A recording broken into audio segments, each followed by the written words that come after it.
Bienvenidos, el día de hoy estamos muy felices y contentos porque tenemos el segundo capítulo de divulgación e innovación en salud. El día de hoy tengo dos invitados muy importantes con respecto al área de la obstetricia. Esteban Ahumada, matrón de atención primaria de salud en Santiago de Chile en el sector oriente, y Alejandro Toro, matrón de la Universidad Mayor, diplomado en ecografía obstétrica y además fundador de Sonofem, que es un centro integral de atención de la mujer.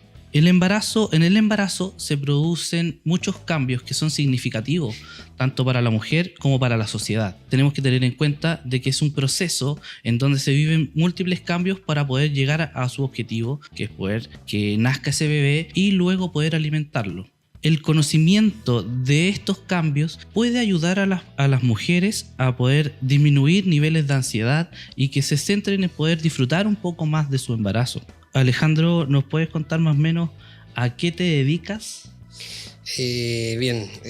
Bueno, saludarte primero, Diego, por la invitación. Estoy muy agradecido y orgulloso de que me hayas invitado a compartir esta experiencia, conversar de cosas que nosotros hacemos en el día a día, conversar de nuestra pasión, porque junto a Esteban, que también lo conozco, es una pasión que nosotros tenemos por la obstetricia, por el embarazo, por el estado de gravidez. Yo soy matrón de profesión y me dedico principalmente al área obstétrica, o sea, al área del embarazo. Hoy en día estoy con mi tiempo prácticamente completo dedicado a la atención del embarazo, control prenatal, llegamos hasta el parto, trabajo con un equipo médico. Como tú lo mencionaste, tengo dos diplomados en ecografía. También me dedico un poco a eso, pero principalmente la atención del embarazo como en complemento. Trabajo como un equipo médico en nuestra consulta que creamos, que es Sonofem, y es una atención integral, un acompañamiento hacia la embarazada, y trabajamos en eso. Principalmente mi labor como matrón dentro de la gestación, una paciente, una usuaria que nos va a ver, es la educación. Yo me dedico principalmente a la educación del embarazo, a empoderar a la mujer y a sacar mitos, a educar, que principalmente tu proyecto que estás haciendo para educar a la familia, a los padres, a los futuros padres, digamos, es eso, empoderar a la persona, traer más conocimiento, que la gente se informe, que hoy en día la tecnología va avanzando y nosotros tenemos que avanzar con la tecnología. O sea, antiguamente cómo se nutría en conocimiento cuando yo iba en el colegio, me acuerdo en biología, yo estudiaba en el INBA, en el Internado Nacional, y me acuerdo una vez, en primero medio, me acuerdo de una profesora de biología, me dice, tienen que traer un trabajo y para buscar, porque en ese tiempo no habían buscadores por internet, no había mucho internet, digamos, entonces ¿cómo nos nutríamos nosotros? Con revistas. Me acuerdo que hacía una revista que todavía existe, hoy en día todavía existe, que se llama El Guardián de la Salud. No sé si la han escuchado alguna vez, sí. El Guardián de la Salud. Entonces, yo pensé que iban a decir El Icarito. también. Pero El Guardián de la Salud, me acuerdo que yo hice mis primeros trabajos en biología, donde nosotros buscábamos, digamos, estudios, cosas de lo que aparecía en esa revista, y nosotros lo compartíamos en clase, en disertación. Entonces, en ese tiempo, estaba hablando de cuánto, 15, 16, 17, casi 20 años atrás, nosotros no teníamos las redes sociales, no teníamos el internet, no teníamos estas oportunidades que están ahora. Y bueno, buscábamos información en periódicos, en diarios, en libros, nos basamos solo en eso. Entonces, súper bueno lo que estás haciendo tú, porque informar a la población con personas que están realmente capacitadas es súper importante, porque hoy en día tú ves las páginas de Facebook, Instagram, YouTube, cualquier cosa, y tú ves videos donde dicen, oh sí, eso efectivamente es verdad, pero uno que trabaja en la obstetricia y uno que ha estudiado esto y que se ha dedicado a esto, dice, oye, pero igual la información sí es verdad, pero de repente confunde a la población. Claro, lo que pasa es que en el contexto del embarazo tiene tanto impacto social que también la sociedad tiene una serie y un gran número de mitos. Por eso estábamos aquí como para poder, quizás más adelante, poder derribarlos, pero principalmente educar más o menos cuáles son las principales dudas de las embarazadas cuando ustedes las atienden. ¿Tú por qué te dedicaste al área de la obstetricia? Bueno, mi inicio empezaron dentro del colegio. donde yo en el colegio siempre participaba en el área social. Yo siempre estaba, no era el centro alumno, pero sí era el típico alumno que hacían, no sé, colecta, estaba yo. Hacían cosas a beneficio, iba yo. Me encantaba ir a ayudar, me encantaba hacer todas esas cosas. Entonces empezó el lado como social, dentro mío empezó el lado súper importante, el lado social. También participaba hubo un tiempo que participaba en una iglesia, en cosas cristianas, entonces también participaba harto en ayudar, ir a dejar desayuno y cosas así. Entonces siempre como que yo me gustaba el servicio, pero no con ningún tema específico, pero sí el servicio hacia la comunidad. Y bueno, cosas del destino nomás, en el colegio me empezó a ir bien mejor en biología y química, y esa es el área más bióloga que me tiré. No me gustaba mucho, me gustaba así la matemática, pero el área humanista y el área matemática, digamos, no era como mi fuerte. A mí me gustaba más la química, la física, la biología. Entonces, claro, tú de un colegio, yo estudié en un colegio que es científico humanista, entonces te separan, tercero, cuarto medio te separan, te llevan al lado más biólogo, y me gustaba más esa área, y como tenía el lado social, me gustaba la kinesiología, el área de la medicina, y la obstetricia la conocía, porque en esos diarios de Guardián de la Salud y en esos diarios, en las clases de biología, sabía que existía una carrera que atendían parto. Claro, uno... Y ahí te llamó... Ahí me llamó la atención la carrera, sí, me llamó la atención la carrera. Yo en ese tiempo no tenía ni idea qué es lo que hacía específicamente la matrona y el matrón. No tenía mucha idea de qué es lo que hacían. Pero sí me gustaba el lado social y me gustaba la kinesiología. Y me hubiera gustado, si estudiaba kinesiología, decía, me gustaría trabajar en la Teletón. Y si trabajo como matrón, la obstetricia, me gustaría atender parto. ¿Y qué fue lo que te dijo obstetricia? Fue difícil, porque yo cuando salí del colegio, me metí a la universidad, yo estaba matriculado en química, ingeniería química en la UTEM. Me acuerdo que yo quedé matriculado, estaba todo listo, y un día despierto y digo, no, me gusta mucho el contacto con la gente. Poder ayudar a las personas. Me gusta mucho el área social, y lo empecé y no dormí en toda la noche pensando, y como ingeniero químico, ¿qué voy a hacer? Quizás trabajar en una empresa, pero no sé, como que tuve un sueño, esa noche no dormí mucho, y le dije a mi mamá, mamá, no quiero estudiar eso. No, me arrepentí. Pero ¿cómo te vas a arrepentir si ya estás matriculado? No, y me cambié. Y fuiste a mi compañero. Y fui tu compañero. Sí, fue el lado de eso. Tremendo. Esteban, ¿a qué se dedica un matrón en la atención primaria? No sé si quieres decir algunas palabras antes.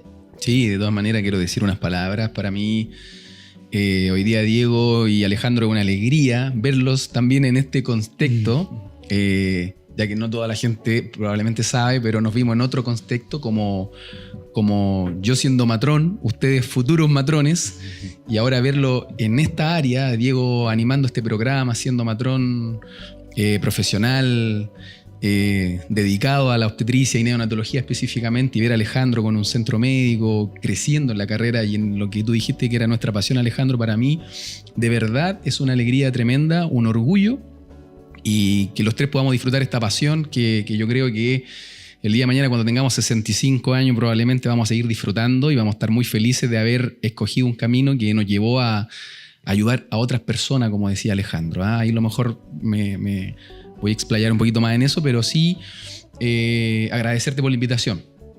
Y bueno, ¿qué es lo que hace un matrón en el fondo en atención primaria? Yo hace 9 años específicamente estoy trabajando en el Servicio Oriente, pero partí trabajando en el Hospital Sotero del Río, atendiendo parto, en urgencia. Fue mi primer trabajo como matrón. Ahí debuté como matrón en el Hospital Sotero del Río. Aparto. Inmediatamente. Era muy entretenido, muy adrenalínico. A veces estaba todo tranquilo y te llegaba una paciente y tenías que partir a atender el parto. Tenías 2 pacientes, subcompleta, completa y otra colega en pabellón. Ahí aprendí mucho en el Sotero del Río. Luego de eso me fui a atención primaria en Pudahuel. Ahí trabajé, hice un reemplazo buscando, ¿cierto?, el nicho donde uno quería estar. Yo recuerdo que cuando estaba en la universidad me enamoré de partos, pero también me enamoré y me aluciné con atención primaria. Es decir, mi corazón estaba en atención primaria. Entonces, yo cuando estaba, me acuerdo, en tercer, cuarto año de la carrera, me veía ya en un box. Cuando yo entraba o miraba imágenes de CESFAM o consultorio, veía el nombre de la persona afuera y yo decía, algún día podré tener eso. Y empecé a creer y empecé a estudiar, a perfeccionarme y a decir, lo voy a tener. Y fue para mí muy emocionante cuando un día, estando ya en el CESFAM donde trabajo actualmente en el área oriente, pasa el director del CESFAM, siento unos golpes en la puerta y yo digo, ¿qué es lo que está pasando? Había salido la paciente y abro la puerta y estaba él y me dice, Esteban, ¿te gusta cómo se ve? Y yo miro la puerta y decía mi nombre. Decía Esteban Ahumada, matrón, CESFAM del área oriente, donde ahora actualmente estoy trabajando. Y yo emocionado dije, esto era lo que yo algún día vi. Por supuesto que lo agradecí y bueno, la labor que hacemos nosotros, precisamente donde les cuento que trabajo, es apoyar a la embarazada, apoyar a la paciente ginecológica, climatérica. Estamos trabajando también muy fuertemente con el área de las consejerías y la educación sexual y reproductiva. Recordemos que Chile tiene un alto índice actualmente de infecciones de transmisión sexual, específicamente VIH y sífilis. Y entonces también estamos abocados en eso. Y en relación al programa al cual fuimos invitados hoy día, estamos muy en contacto con la gestante, con la embarazada. Todos los días me dedico a controlar embarazada, a hacer ingresos de embarazo, como hoy día mismo en la mañana. Y cada día uno se levanta con alegría, porque lo que hago me entusiasma, me apasiona. A veces podemos saber que trabajamos hartas horas, pero lo hacemos con alegría. Entonces eso es lo que hace un matrón en atención primaria. En el fondo es recibir, ser la puerta de entrada de la paciente, donde la paciente ingresa a un programa que se llama el programa Chile Crece Contigo, además, que le brinda muchos beneficios y que incluso ese programa continúa hasta después del parto. Ese programa es el que se imparte acá en Chile. Ese programa es el que se imparte acá en Chile. El programa famoso Chile Crece Contigo, que empezó a establecerse ya el año 2009 en adelante por decreto ley y que actualmente cubre toda la etapa de la embarazada, incluso después cuando el recién nacido ya está dando sus primeros pasitos, hasta incluso los 9 años de edad, hoy en día. Entonces, le hacemos talleres gestacionales, las llevamos a conocer a la maternidad. Eso hace un matrón en atención primaria. La verdad que es un trabajo mucha responsabilidad, porque nos llega una paciente en blanco y nosotros tenemos que hacer una excelente anamnesis para poder detectar factores de riesgo, poder derivarla, factores psicológicos en los cuales podamos ayudar, nutricionales en los cuales podamos intervenir, derivar si es que hay patología, etc. Entonces, para eso estamos aportando a la salud nacional de la mujer y trabajando para las mujeres y con las mujeres. Es muy importante la labor que tiene la atención primaria en la salud pública en general, porque la atención primaria es la línea de combate con todos los factores de riesgo que pueden presentar los pacientes. Por eso están tan enfocados quizás en la prevención y oportuna derivación a un centro secundario o terciario como corresponda. Exactamente. Hemos hablado harto de obstetricia, pero contémosle a nuestros espectadores qué es la obstetricia. Bueno, una pregunta que me encanta, yo se lo había comentado en algún momento, me encanta preguntársela a estudiantes de obstetricia, porque se enfocan mucho en estudiar, en sacar el ramo, en no echarse el ramo y toda la carrera estudiando obstetricia y finalmente no han llegado al trasfondo que es la obstetricia, porque hay significados que típico dicen, no, la obstetricia es una rama de la medicina que se encarga del estudio de la embarazada. Sí, eso todos lo sabemos, o sea, la gran mayoría, por lo menos. Pero la obstetricia tiene un trasfondo más allá, que es una rama de la medicina enfocada, ¿cierto? Y ese trasfondo es la palabra obstare, obstetricia, que viene de la palabra observar. El embarazo es un estado fisiológico de la mujer. Dentro de su etapa reproductiva, es un estado en que la mujer sufre cambios. Y de ahí viene la palabra de observar el estado de la mujer embarazada. Entonces, eso es súper importante, este capítulo que tú estás haciendo, porque lo que tú estás haciendo como programa hoy en día es el significado de la obstetricia. Es observar los cambios de la embarazada, es observar qué es lo que pasa con su cuerpo, y principalmente eso es la obstetricia, observar un estado gravídico.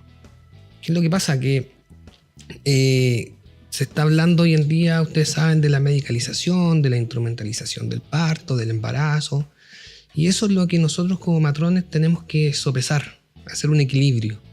porque hoy en día los índices de mortalidad, de morbilidad en la mujer han bajado considerablemente, sobre todo en Chile, por una labor directa de nosotros como matronería, digamos. Y eso también es en base porque a medida que van avanzando los años la tecnología, también la tecnología empieza un poco a medicalizar el asunto de la gestación. Y hoy en día están renaciendo movimientos de humanización, movimientos de parto respetado, movimientos digamos, de parto natural, etcétera, que yo lo encuentro muy bueno. Pero hay que sopesar y hacer un equilibrio. Combinar, digamos, la tecnología, combinar con lo natural, que es la observación del embarazo, que es la obstetricia. Y esa es la obstetricia, es el observar la gestación. Y eso es lo que hacemos día a día. Para mí esa pregunta me encanta porque es lo que hacemos día a día. Eso es la obstetricia. Es observar la esencia de lo que nosotros hacemos. ¿Cuáles han sido los avances científicos más importantes con respecto a la obstetricia que se han presentado en este último tiempo?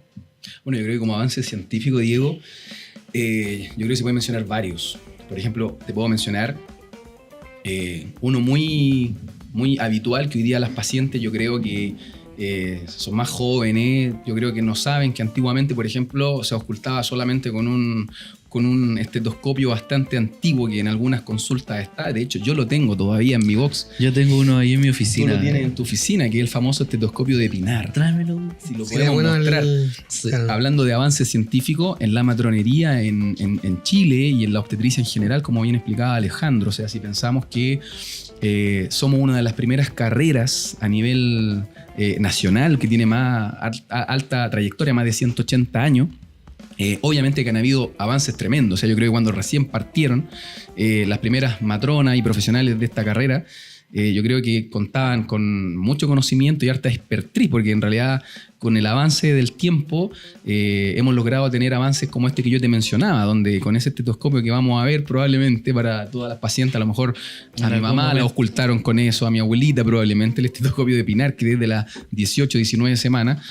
Y personalmente, incluso cuando yo tengo alumnos o alumnas de algunas universidades que pasan por nuestro Cefam, les explico cómo se usa para que desarrollen también ojo clínico, para que las pacientes que nos van a estar viendo sepan también que antiguamente se auscultaba con eso. Bueno, hoy en día uno de los avances precisamente el ultrasonido. En cada box, yo diría que en Chile, cada consulta y box de matrona, tanto privado como en atención primaria y pública, existen los famosos Sony o ultrasonido con efecto Doppler para poder auscultar, y ahora la paciente tiene el privilegio de escuchar a su guagüita los latidos del corazón desde muy temprana edad gestacional, o sea, desde las 12 semanas. Yo le digo a la paciente cuando ingresa, mire, esto antes, 30 años atrás, usted no lo hubiera podido escuchar. Probablemente Exacto. Hubiera sido yo el único privilegiado hasta bastante avanzado el embarazo. Y es súper emocionante cuando nosotros estamos en un box. Una experiencia, por ahí viene, parece el estetoscopio de Pinar. Ahí viene. Es una versión más moderna, porque el antiguo antes era de madera. Antes era de madera. Ahora es de plástico. Este es de plástico, ¿cierto? Y bueno, lo que se hacía antiguamente era sencillamente esto, el abdomen. Nosotros poníamos la orejita y auscultábamos, ¿cierto?, los latidos del corazón del bebé en estado fetal, incluso desde las 18 semanas en adelante, o sea, tampoco era al inicio. En cambio, hoy día, como explicaba, desde las 12 semanas de gestación, ya nosotros en box podemos auscultar los latidos cardiofetales. Sin ir más lejos, me ha tocado la experiencia, como este año y años anteriores, de el primer control prenatal. Las pacientes se emocionan mucho, o sea, parto el año bastante emocionado, haciendo un ingreso de embarazo, 13 semanas de embarazo, y explicándole a la paciente, vamos a ver cómo están los latidos del corazón de su guagüita. Y cuando suenan los 140 latidos por minuto en promedio, para mí también es emocionante, porque es lo que, como bien explicaba Alejandro delante, la palabra obstetricia uno tiene que remontarse a la esencia. Y para mí es eso. A lo mejor he atendido miles de embarazadas, pero cada embarazada es un mundo distinto. Cada una de las pacientes, a lo mejor que nos van a estar mirando hoy día, es un mundo distinto, tiene preguntas distintas, y yo le hago sentir que es una experiencia nueva y comparto su emoción. La del padre que está presente, la del hijo anterior que está presente, porque es una nueva criaturita que va a llegar al mundo, y para eso está Diego, para eso está Alejandro, para eso está yo, para eso están todas las matronas que trabajamos en Chile en esta área. Es uno de los avances que podría mencionar. Hoy en día existen ecografía ya en todas las D prácticamente, Todas las dimensiones. que antiguamente tampoco se hacían. O sea, yo creo que a lo más tuve una ecografía de mi mamá y probablemente antiguamente menos. Hoy en día se hacen ecografía de screening, ya la ecografía precoz de las 11 a las 14 semanas, 18 a 24 semanas en el tercer trimestre. O sea, un avance tremendo que nosotros tenemos hoy en día. Y como bien explicaba Alejandro, todo eso y las capacitaciones de los profesionales matrones hoy en día han permitido que además se reduzca la tasa de mortalidad en Chile. Somos uno de los países con mejor índice en ese sentido. Así que, bueno, uno es parte de los avances que hoy día tenemos en salud y en el área específicamente de obstetricia, que las pacientes además lo pueden visualizar. Lo otro ya son avances más específicos que nosotros tenemos, intervenciones que se hacen en el nivel secundario, en el nivel terciario, por ejemplo. Se hacen muchos exámenes que antiguamente tampoco se pedían, hablando de avances muy sencillos, pero hoy en día se pide, por ejemplo, un pack de exámenes al ingreso en el segundo o tercer trimestre y ya en el momento del parto. Son avances mínimos que los podemos mencionar, que son cercanos a las pacientes, por ejemplo.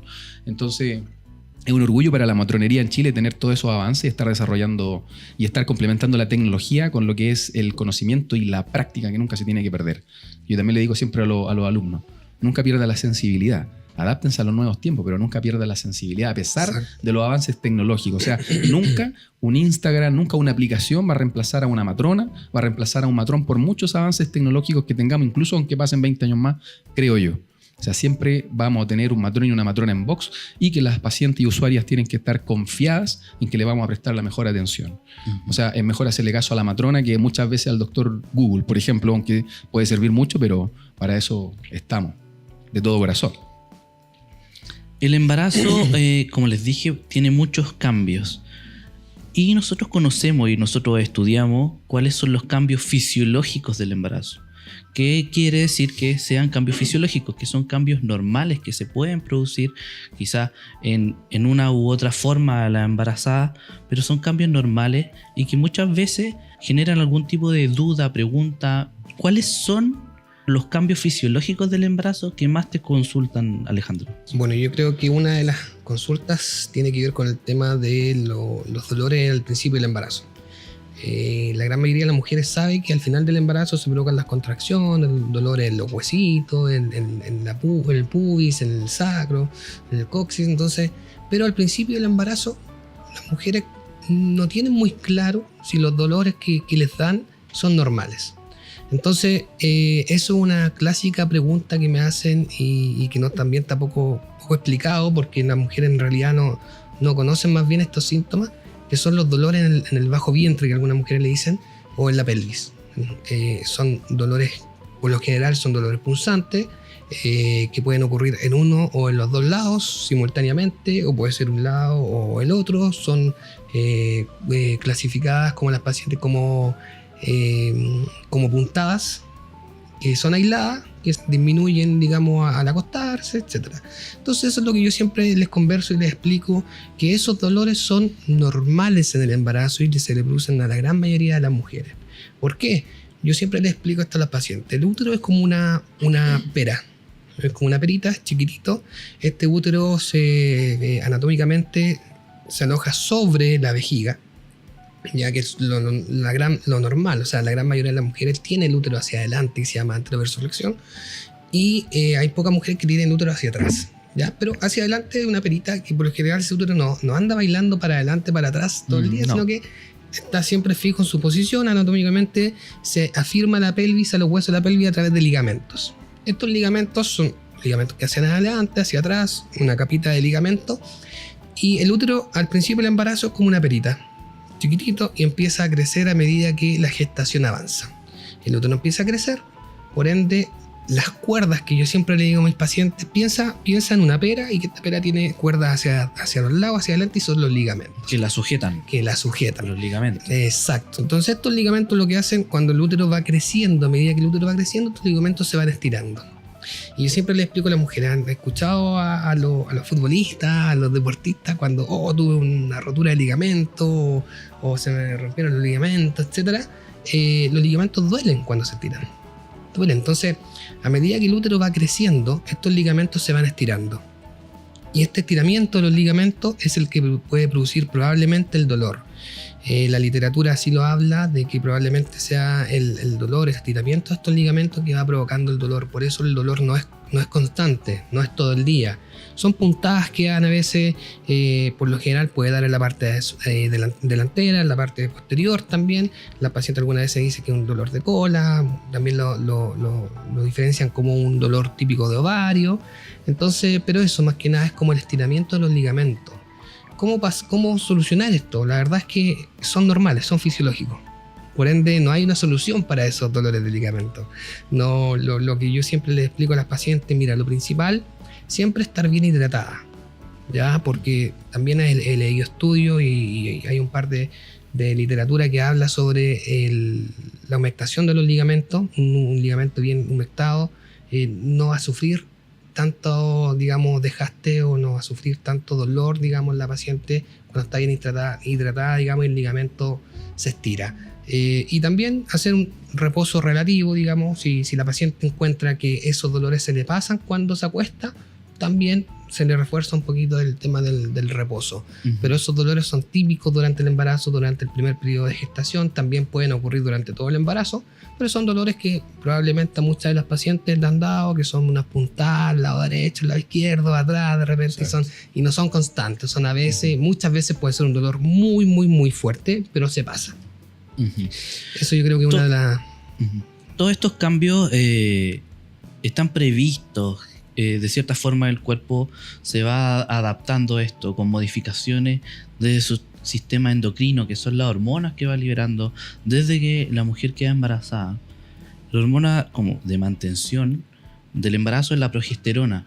La progesterona ayuda a que todos estos sistemas se vayan modificando y en conjunto con otras hormonas van propiciando, van guiando cuáles van a ser los caminos que se tienen que realizar para poder llegar a una gestación de término.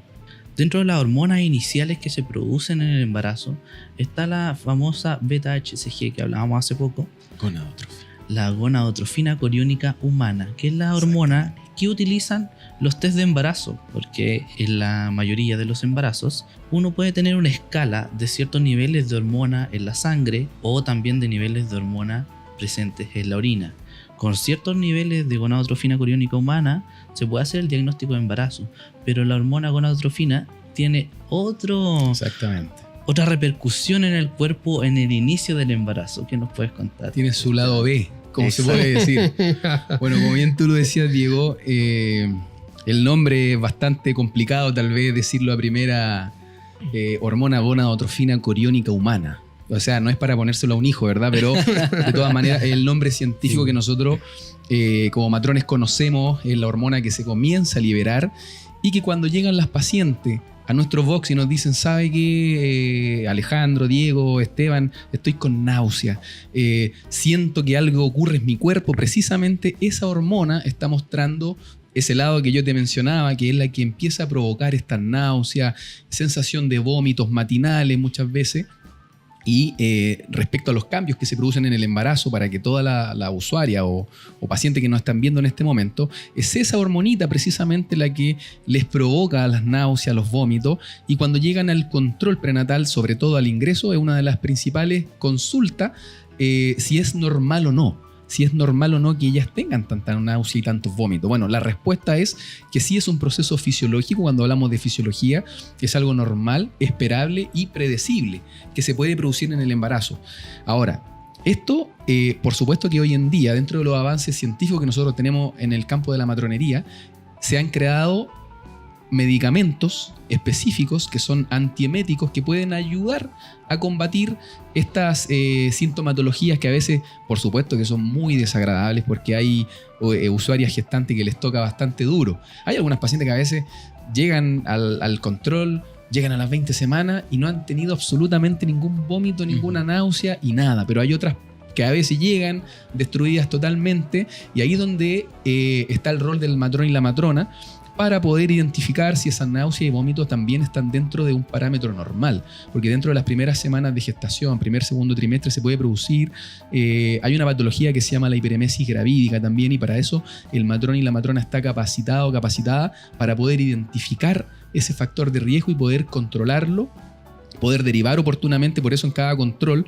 las vamos a pesar, les vamos a tomar la presión arterial, les vamos a controlar su embarazo, ver el crecimiento del útero, ¿cierto? Y esta es una de las principales consultas que nos hacen. Ahora, esta hormona, por supuesto que se produce posterior a la implantación.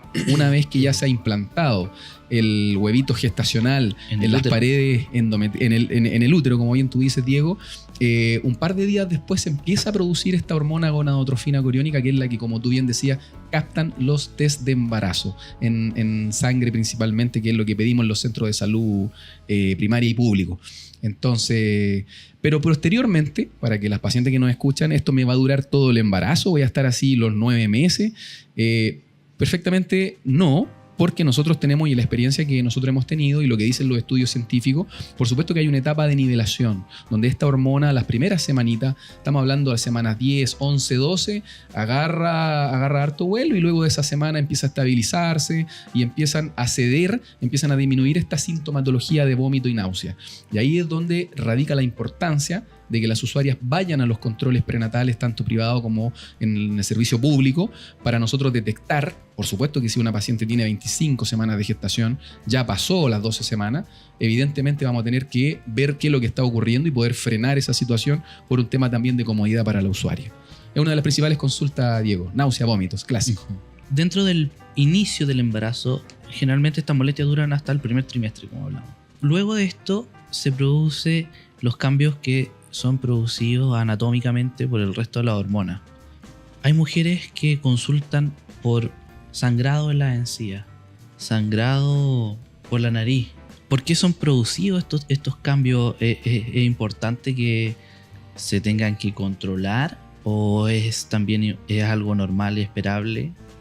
Bueno, dentro de los cambios que nosotros vemos en el embarazo, no es tan común esta consulta, pero sí es súper importante lo que tú mencionas acerca de las encías o el sangrado nasal, para hacer una síntesis de lo que nosotros en parte hacemos para pesquisar, frenar esto en el primer control. Como garantía GES también las pacientes tienen consulta a nivel dental. Nosotros en el primer control de embarazo, para que las pacientes que van a estar escuchando y que se atienden en el servicio público, tienen el derecho también de tener una atención a nivel dental, en la cual se le va a dar el tratamiento en caso de que lo requiera, se le va a citar a controles y por supuesto que pueden sangrar las encías por un acomodo, por un aumento de algunas hormonas que se producen a nivel del organismo, y para eso nosotros vamos a estar súper atentos en cada control prenatal para saber, junto con la atención dental que tiene la paciente que yo explico, si es algo normal, algo anormal, pero sí que estén tranquilas las pacientes que pueden de alguna forma tener un sangramiento de encías, por lo cual deben cuidar muy bien su higiene dental. Y con respecto al sangrado nasal, por supuesto que muchas pacientes a veces nos consultan y nos dicen, ¿sabe qué? Estuve sangrando, sangré anoche, ¿será el calor?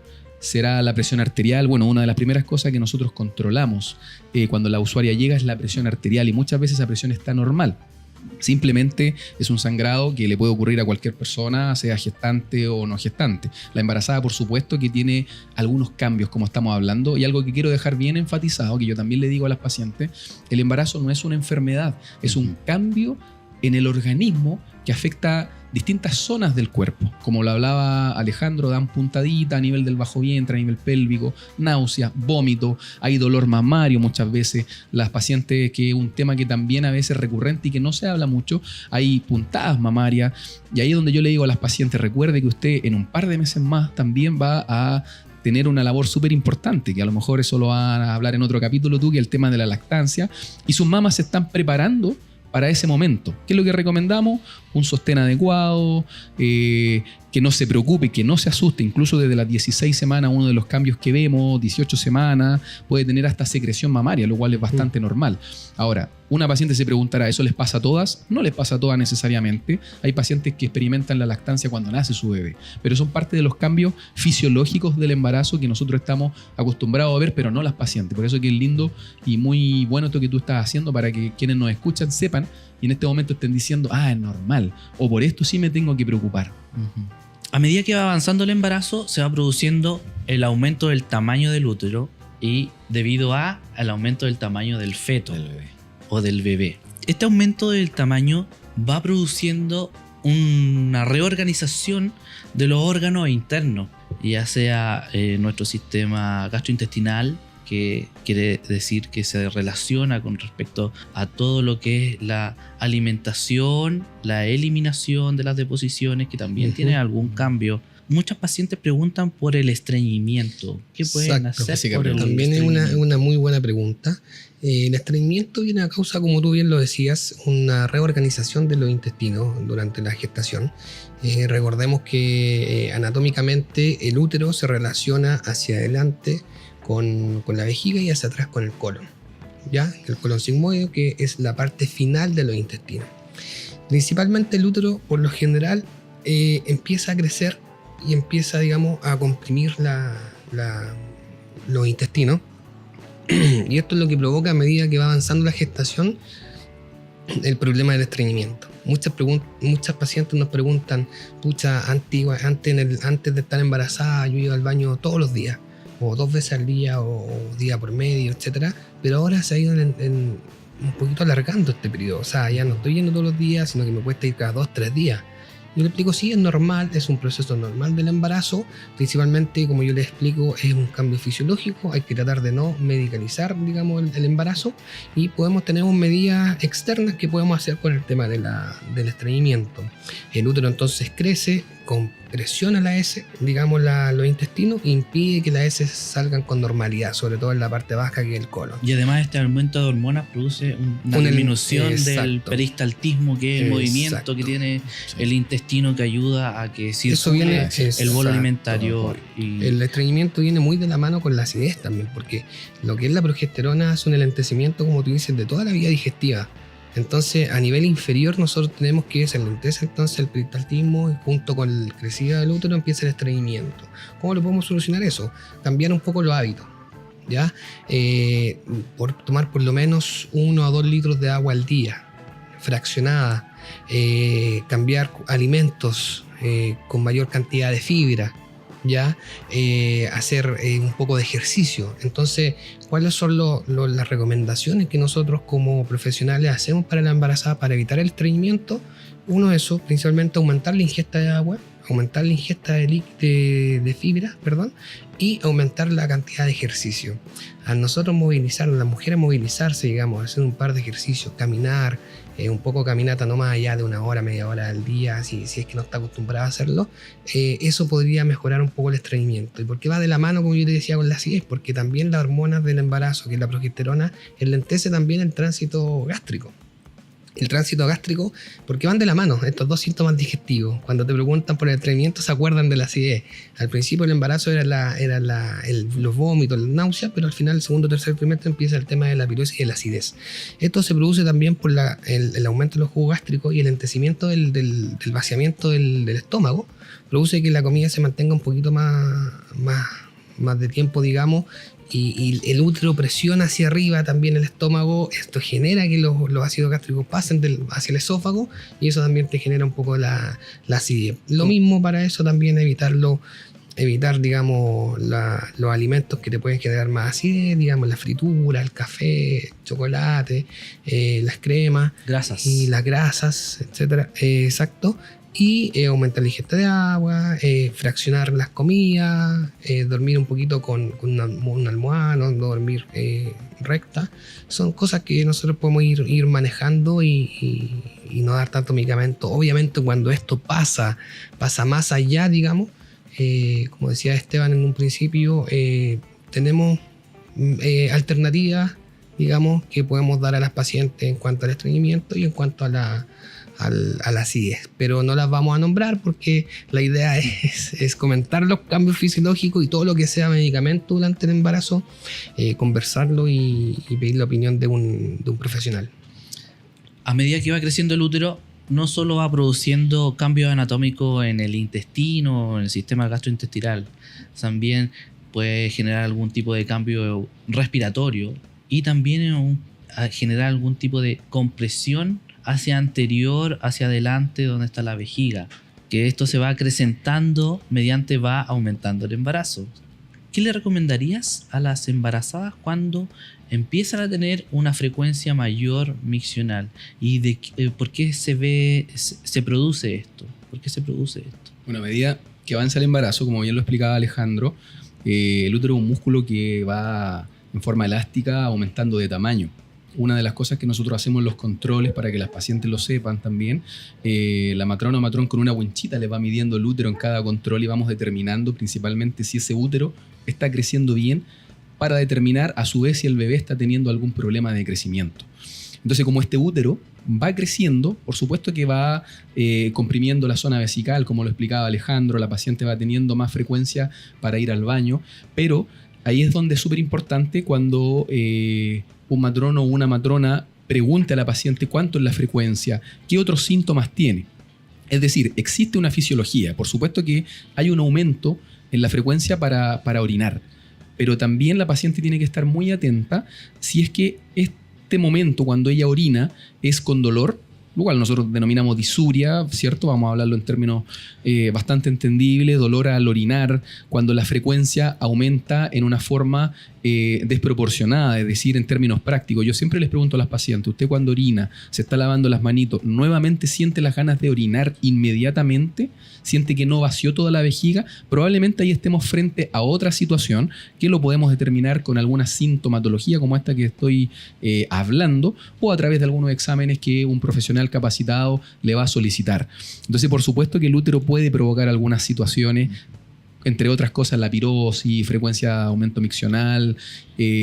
Por supuesto que a medida que aumenta el útero y a medida que aumenta el embarazo, incluso tenemos un tema que se ha estudiado que aumenta incluso el gasto cardíaco. Hay un aumento de hasta 10 pulsaciones por minuto más que aumentan en la embarazada, lo cual es bastante significativo. Por eso la paciente muchas veces se cansa un poquitito más también. Hay un aumento de la bulimia en el organismo. Entonces ocurre en cambio en el embarazo. Y por eso es importante ir controlándolo para poder ver qué tantos cambios en la bulimia. La bulimia es el líquido, es la cantidad de líquido que se encuentra en nuestro sistema circulatorio. Y en el embarazo se produce un fenómeno que se llama hemodilución. Exactamente. ¿Cómo controlan este fenómeno de hemodilución y qué consecuencias podría tener al final del embarazo en el caso de que se presente algún tipo de complicación, o para qué es necesario este fenómeno de hemodilución en el embarazo? Bueno, este fenómeno, como estamos hablando, un mecanismo compensatorio, entre otras cosas, para explicarlo más sencillamente.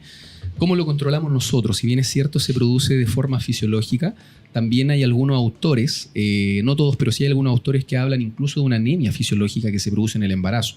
Es un término que algunos autores lo mencionan, otros no.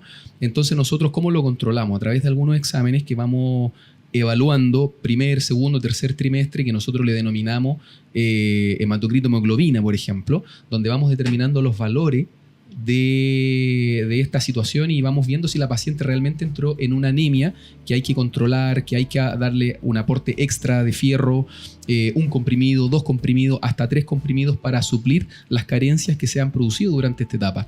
De esa forma lo controlamos nosotros, entre otras cosas. Claro, durante el embarazo reciben después del primer trimestre un aporte adicional de Exacto. fierro. El fierro ayuda a la formación de los glóbulos rojos.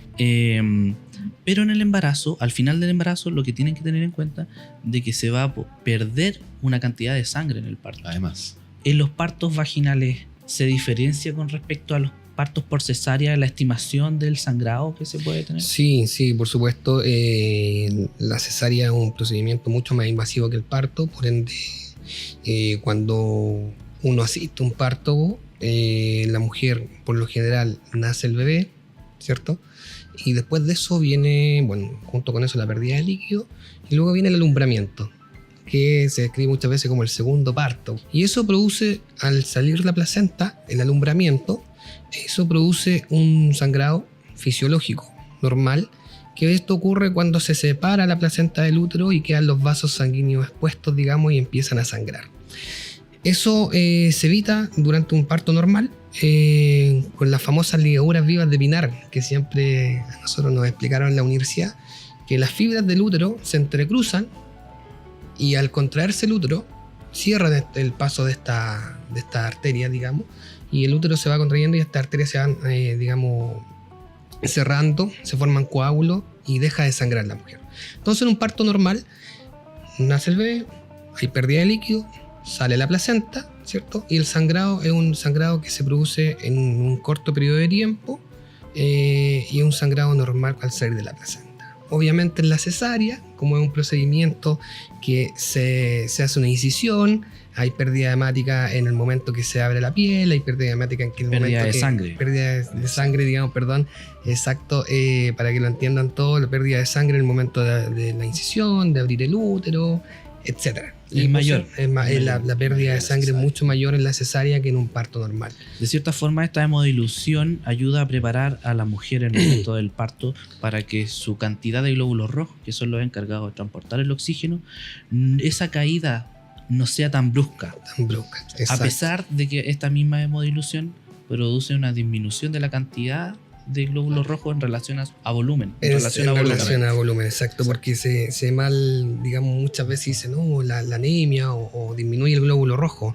No, eso, como tú dices, efectivamente, como dijo Esteban en un momento, la bulimia, que es el líquido de la sangre, aumenta en un 50% y la masa eritrocitaria aumenta en un 30%. Entonces, el nivel de agua de la sangre aumenta más que el nivel de glóbulos rojos. Los dos aumentan, pero uno aumenta más que otro. Claro. Exacto. Todos estos cambios son hermosos porque es un proceso, una metamorfosis para poder, Un cambio muy lindo. para poder llegar a un resultado Exacto. sorprendente y único. que único es que es la vida. Sí, desde el inicio, una magia. Sí.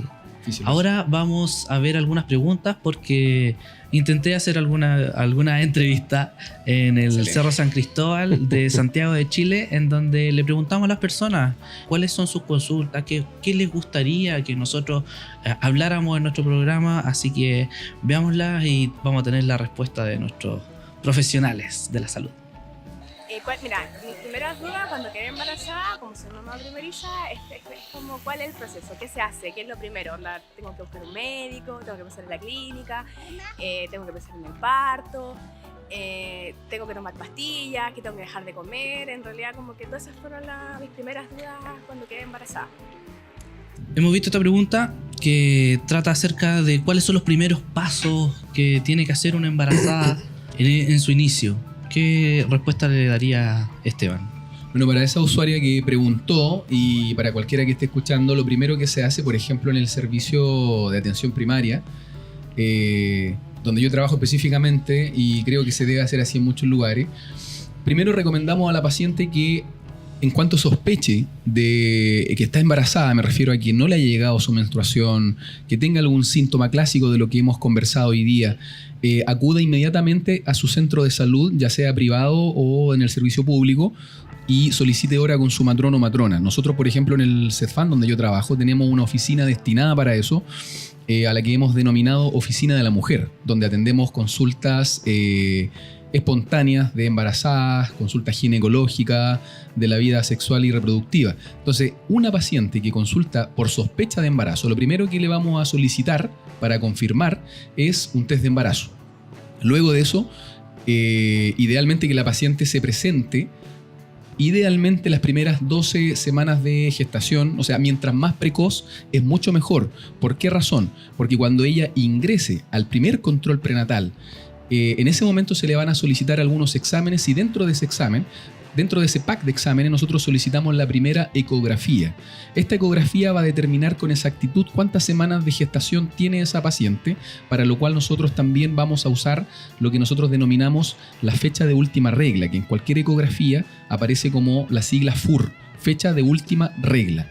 Entonces los pasos son principalmente eso, dirigirse a un centro de salud, pedir hora con el matrón, la matrona, y comenzar a controlarse según las citaciones que nosotros les vamos realizando.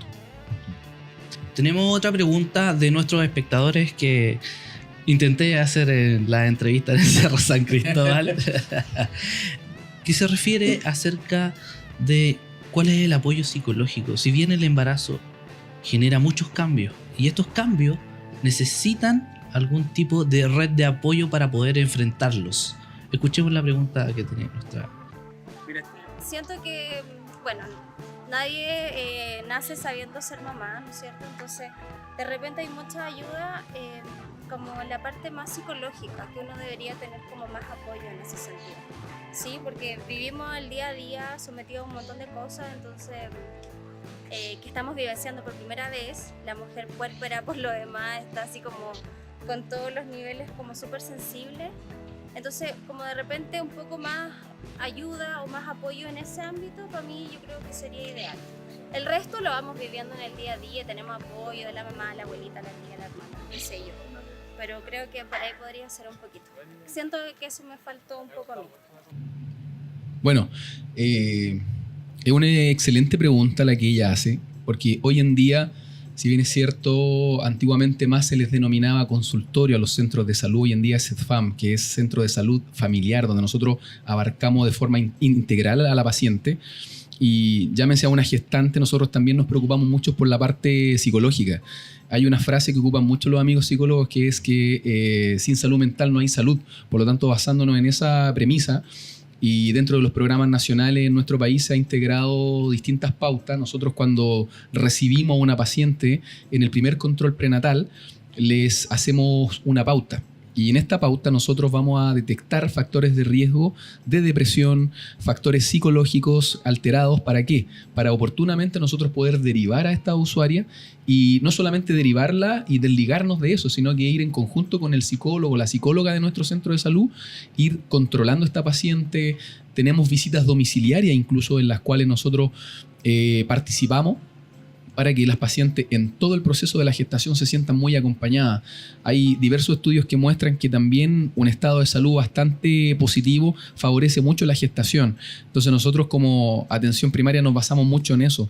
Yo siempre en lo personal cuando estoy en el control busco factores de riesgo en esa área. De hecho, hay una parte en la pauta que incluso detecta si hay factores o ideación suicida, por ejemplo, donde nosotros de forma urgente derivamos en la red de atención primaria a psicólogos y psicólogas que están preparados para recibir también a estas embarazadas que a veces tienen esta ideación. En atención primaria vemos mucho a veces vulnerabilidad social y para eso estamos nosotros trabajando y me remonto a lo que dijimos en un comienzo. Lo que nosotros hacemos es por pasión. Si bien es cierto, recibimos una remuneración que la disfrutamos, pero lo hacemos por pasión, lo hacemos de corazón. Y cuando yo me enfrento a una paciente me agrada mucho y me siento muy contento, que lo comparto con mi familia, con mi pareja. Cuando una paciente me dice, muchas veces, don Esteban, yo estuve embarazada y usted me ayudó con un consejo, con una derivación que usted me hizo al aplicarme esa pauta, al estar preocupada de mí. Y para nosotros es una alegría eso, acompañar a la gestante en esta parte psicológica. Por lo tanto, para todas las pacientes que ingresen a su control prenatal y que tengan problemas de este tipo, diversos problemas. Todo el mundo tiene problemas y como dijo la mujer que te respondió, nadie nace sabiendo. Por lo tanto, si nosotros la vida nos permitió tener algún grado de conocimiento en esta área, es para ayudarlas y para acompañarlas en todo este proceso, incluso después de la gestación, en el puerperio inmediato y tardío inclusive. Entonces tenemos un equipo organizado en los centros de salud familiar, una red de apoyo tremenda con psiquiatras, psicólogos que va a ayudar a esta paciente, la vamos a contener y la vamos a sacar adelante. Por eso es importante que tengan en cuenta de que en el control de embarazo no solamente se ve cuánto va creciendo el útero, Exacto, que se realice una exacto. ecografía, que se realicen los exámenes de sangre, los exámenes de orina que se le pueden pedir. Te puedo contar una experiencia, digo. Sino que también es importante que tengan la confianza, que traten de contarnos qué es lo que sienten, qué es lo que necesitan, qué es lo que piensan, para ver si es que necesitan algún otro tipo de apoyo. Exactamente. Te voy a contar una experiencia que me ocurrió a finales del año pasado, 2018, que por supuesto que hay uno ve la relevancia del matrón y la matrona y de cualquier profesional en atención primaria. Una paciente viene a su control de ingreso de embarazo y lo primero que ella me dice, quería agradecerle, enfocándonos en la parte psicológica. Yo le pregunté, ¿y por qué? Y ella me dice que yo le había salvado la vida. Yo no entendía nada y fue que en un control prenatal yo le hablé, por supuesto, le hice contención emocional, ella tenía un problema X que le estaba ocurriendo, la derivé a psicología, la derivé a la red de apoyo y ella me reveló ese día del control que yo les comento que ella esa misma noche se iba a suicidar. Y como vio que en atención primaria hubieron profesionales que se preocuparon de ella abortó esa situación, decidió seguir con el embarazo que estaba en curso en ese momento, tiempo atrás, y el año pasado me lo contó recién. Yo la verdad que lo único que puedo decirle, qué linda experiencia tuviste y tienes que agradecerle a todos los profesionales que pudimos participar en la contención y ayudarte en los problemas que tú tenías. Entonces no es menor y que las pacientes se sientan súper respaldadas, las que van a escuchar esto, de que la matrona y matrón no solamente es para atender un parto, no solamente es para atender un recién nacido, trabajar en la parte sexual de forma fría, sino que sientan el abrazo de nosotros en atención primaria. Yo sé que en la parte privada también las colegas y colegas matrones están trabajando en eso, porque además Chile es uno de los países que más tiene este tipo de situaciones a nivel de depresión y situaciones emocionales complicadas. Por lo tanto, estamos para apoyar eso, entregarle vibración positiva, entregarle educación, contención y una red de apoyo importante para ellas. Espectacular. Sí. Vamos a ver la última pregunta. Sobre la alimentación, nos gustaría saber qué alimentos no debe consumir una mujer embarazada para que el bebé no nazca con ninguna enfermedad. Alejandro, ¿qué nos puedes contar? Bueno, algo tiene que ver consumir un alimento con que el bebé nazca con alguna enfermedad. Cualquier persona puede decir, oye, pero nada que ver si yo como, no sé, por cualquier alimento mi bebé no va a nacer con una enfermedad. Sí, hay ciertos alimentos que condicionan esta situación. Como cuáles, por ejemplo, hace un par de años, si no me equivoco, en el 2002, se fortificó la harina de trigo con ácido fólico. Entonces, ¿qué alimentos son o qué cosas nosotros podemos consumir para prevenir, por ejemplo, enfermedades del tubo neural, espina bífida, que son malformaciones? Que son malformaciones, digamos, es parte de la fortificación que se hizo de la harina de trigo. Por tanto, el pan, la marraqueta que a todo el mundo le gusta, viene fortificada con ácido fólico. Entonces, aparte del suplemento que nosotros debemos consumir de ácido fólico, las embarazadas, 1 miligramo de prevención, porque hay otras píldoras de ácido fólico que vienen con mayor gramaje, y esas se ocupan principalmente cuando hay problemas antecedentes de algún problema del tubo neural, algún problema neurológico, y esas pacientes tienen que suplementarse con mayor cantidad de gramos de ácido fólico. Pero las pacientes que no tienen antecedentes de riesgo, es su primer embarazo, con una dosis de 1 miligramo al día de ácido fólico es una dosis para prevención, digamos, de problemas del tubo neural, de malformaciones. Eso en cuanto a los alimentos. En consumir un alimento que le pueda hacer daño al bebé, digamos, en cierto sentido específicamente no hay, a menos que consuma algo que no sea muy común de los seres humanos. Pero una alimentación saludable, digamos, no debería haber problemas como prevención para prevenir malformaciones. O sea, yo creo que el único suplemento o alimento que puede prevenir, digamos, una malformación puede ser el tema del pan, del trigo, de la harina, que viene fortificada con ácido fólico. El resto de la alimentación, digamos, una alimentación saludable, y no hay que cambiar mucho el hábito alimenticio, a menos que tenga un muy mal hábito de comer, digamos, comida chatarra, grasa, etcétera. Entonces eso también hay que ir nivelándolo, y como lo decía Esteban en un momento en lo que él decía, no solo está la matrona en la atención primaria y bueno, en el área privada también, sino que está también la nutricionista. Cuando nosotros pesquisamos, porque eso es lo que nosotros hacemos como matrones, muchas veces pesquisar problemas. Cuando tenemos una paciente que está en estado nutricional normal, por lo general a esa paciente nosotros le decimos que tiene que comer de forma saludable y normal como lo ha hecho hasta ese momento. Obviamente evitar los alimentos grasos, la fritura, etcétera, porque el estado es un estado del embarazo, un estado diabetogénico, digamos, un estado que está más propenso a tener diabetes gestacional, está más propenso a tener enfermedades metabólicas. Entonces uno tiene que mantener una alimentación saludable. Y cuando las pacientes están en sobrepeso u obesidad, uno pesquisa eso y le da una pauta o la deriva con la nutricionista, etcétera. Principalmente está enfocado en mantener una dieta que sea saludable. Lo que exacto. conocemos por dieta saludable. Quizás no son tantas las recomendaciones de qué es lo que puede comer, sino qué es lo que no puede comer. Dentro de las cosas que es importante destacar para poder cuidar el desarrollo del embarazo es no consumir tabaco, no consumir alcohol, ni tampoco algún tipo de droga. Medicamentos sin prescripción médica, que son cosas importantes que pueden llegar a afectar a su bebé. Si bien los cambios fisiológicos del embarazo son bastantes y nos da para un capítulo de muchas horas, lo que vamos a destacar y para ir finalizando son cuáles son los signos de alarma durante el embarazo, cuando la mujer embarazada se tiene que preocupar y consultar a un especialista. Principalmente, Diego, es una excelente pregunta que recurrentemente nos hacen las usuarias en el CESFAM. Principalmente yo le digo a las usuarias, y lo que está normado, protocolizado médicamente, es cuando hay sangrado vaginal. En cualquier etapa del embarazo, en cualquier trimestre, tiene que ir al servicio de urgencia, sangrado vaginal. En segundo lugar, contracciones uterinas. En la etapa final del embarazo, 30-32 semanas, comienzan unas contracciones llamadas de Braxton Hicks, que son contracciones de preparación para el momento del trabajo de parto, para la etapa final. Bueno, la pregunta es, las pacientes lo que nos preguntan, ¿cuándo debo ir por contracciones? ¿Qué es lo que es una contracción? Guatita dura, con poquito dolor, medianamente dolor o mucho dolor, y lo que va a mandar y determinar que ella asista a la urgencia es la frecuencia. ¿Cuánto es esa frecuencia? Cuando la contracción se produce una cada 5 minutos durante 1 hora y media de continuo, la usuaria debe acudir a su servicio de urgencia más cercano. No me refiero a su CESFAM, sino que al hospital. Nosotros en el Servicio Metropolitano Oriente tenemos el Hospital Luis Tigné, por ejemplo. Entonces, a las pacientes deben ir a ese hospital. O sea, está con el reloj. Está con el reloj. Viene una contracción, siente que la guatita se le pone dura, tiene un dolor muy parecido Debe o más inmediatamente- fuerte que la regla, Sí. que el dolor de la contracción uterina. 5 minutos, viene la otra, 5 minutos por 1 hora y media, tiene que consultar.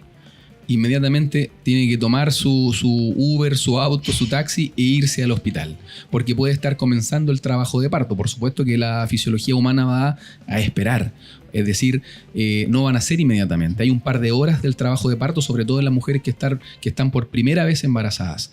Eso es con respecto a las contracciones. Las contracciones de trabajo de parto por lo general están durando sobre los 40 segundos, 40, 60 segundos a veces, y se producen en esta frecuencia cada 5 minutos. Durante 1 hora y media, urgencia. Lo importante, siento yo, que la televisión nos muestra una realidad completamente distinta. Muy distinta. Que uno ve que la mujer tiene una contracción y, Nace el bebé y casi a la segunda inmediatamente. contracción ya tiene y están todos corriendo asustados. Pero la verdad que puede ser un proceso bonito. La Si magia de la ustedes se televisión. informan, si ustedes aprenden Exactamente. todo el proceso que es el embarazo, van a tomar y van a asumir esta situación de una perspectiva completamente distinta. Una perspectiva más empoderada, como decía Alejandro. Una perspectiva más informada, como decía Esteban. ¿Cuál es el otro signo que nos lleva a la urgencia? Rotura de la bolsa amniótica y visualización del líquido amniótico. Con esto me refiero, la paciente va a experimentar salida abundante de líquido por entre medio de las piernas, que principalmente muchas pacientes describen que tiene un olor distinto al olor común que puede tener otro líquido. Es como olor a cloro, es abundante por lo general. Bajo las rodillas le va a correr este líquido, y también muchas veces en la televisión se desinforma. A veces cuando muestran películas o seriales donde se rompe la bolsa amniótica y la mujer dice rompí bolsas, inmediatamente a veces nace el bebé. Tampoco eso es así.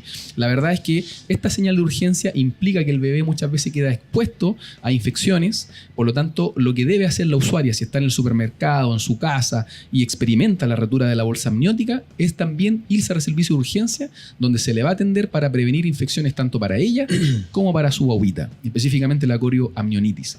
Y la cuarta que podríamos mencionar, Diego, es respecto a los movimientos fetales. Si bien es cierto, en una mujer primigesta los movimientos comienzan a sentirse entre la semana 20, 22, desde ahí en adelante comienza una experiencia maravillosa donde ella va a sentir los movimientos de su guaguita durante toda la gestación. Es algo muy lindo que experimentan las pacientes, una emoción tremenda. Bueno, esto la paciente debe controlárselo sobre todo en el tercer trimestre, la etapa final del embarazo. ¿Cuándo consultar en la urgencia? Nosotros siempre les recomendamos a las pacientes, y lo que dice incluso este libro, para que los usuarios lo revisen, cuando el movimiento del bebé debe ser en mínimo en 1 hora 6 veces. En 1 hora 6 veces, si esto fuera menor, la paciente que coma algo dulcecito, un néctar, un chocolatito, siempre y cuando no sea diabética. Por supuesto, su matrona la va a tener controlada en ese aspecto, y los especialistas, para que le aporte cierta energía, glucosa a su guaguita y controle eso durante otra hora más. Si nuevamente fueran menos de 6 veces, asista al servicio de urgencia, evidentemente en 1 hora, este control de movimiento. Para eso la paciente debe estar tranquila, debe estar en su casita, en reposo, y poner atención a esto. Cualquiera de esas 4 situaciones que acabamos de nombrar, sangrado genital, contracciones, rotura de la bolsa amniótica o disminución o ausencia de los movimientos fetales en su guagüita en la frecuencia que hemos mencionado, es digno de consultar en el servicio de urgencia, llámese hospital más cercano. Existen otros signos de alarma que nos puede presentar a una mujer embarazada, que están relacionados con la hipertensión producida por el embarazo, que es la preeclampsia. ¿Cuáles son los signos clínicos que tiene la preeclampsia? Bueno, la preeclampsia es, para la gente que no sabe el término, la preeclampsia es una enfermedad propia del embarazo que ocurre solo en la gestación. Esta enfermedad está relacionada con el aumento de la presión arterial. Esta presión arterial, junto con otros síntomas, junto con otras cosas que pasan en el cuerpo general, digamos, provocan la preeclampsia, que es la preeclampsia, que la eclampsia es una convulsión del embarazo dada por las presiones altas. Entonces este es un conjunto de cosas, que es un síndrome que se llama síndrome de hipertensión del embarazo. Dentro de esto está la preeclampsia, es un estado en el cual por lo general la paciente le sube la presión. ¿Cuáles son los síntomas más de urgencia y más importantes en esta enfermedad principalmente? Es el zumbido de oído. ¿Ya? Una de las cosas que pasa durante la preeclampsia es un zumbido muy fuerte de oído que molesta. Es muy molesto, incluso algunas pacientes se sienten mareadas. Otro síntoma es ver destellos de luz en la visión. Uno mira y ha tenido destellos de luz, una lucecita en varias partes no localizadas, digamos, en la visión. Eso principalmente, y también un dolor muy fuerte en la parte baja del esternón, que es como la parte alta del abdomen, y es como un dolor, una puntada, ¿ya? Que sería, digamos, un problema que podría estar generando en el hígado. Entonces esos 3 sintomatologías son principalmente de urgencia en lo que es la preeclampsia, en la que es la presión arterial alta durante el embarazo y que podría provocar algún problema en la gestante.